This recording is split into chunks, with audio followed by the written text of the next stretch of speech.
Hi இன்ஃபோர்நெட் viewers. கடந்த 2012-2013 ஆண்டுகளில் மீடியாக்களுடைய பசிக்கு இரையானவர் தான் நம்ம சுவாமிஜி. சுவாமிஜினா நம்ம நித்யானந்த சுவாமிஜியை தான் நான் இப்போ பற்றி பேச போகிறேன்.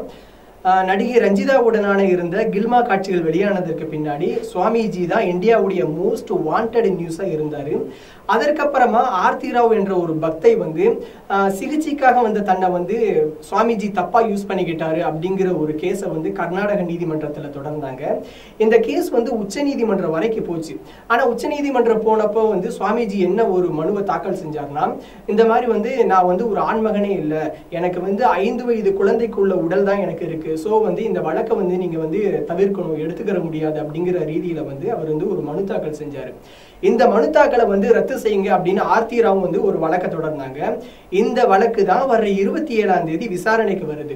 இப்ப இந்த விஷயத்தை நம்ம எதுக்கு பேசுறோம் அப்படின்னா மறுபடியும் மீடியாக்களுடைய கண்ணுக்கு சுவாமிஜி தென்படுறாரு. இந்த செய்தி உங்களுக்கு பிடிச்சிருந்தா இது போன்ற மேலும் செய்திகளை நீங்கள் பார்க்க கேட்க இன்ஃபோர்நெட்டை சப்ஸ்கிரைப் பண்ணுங்க. தேங்க்ஸ்.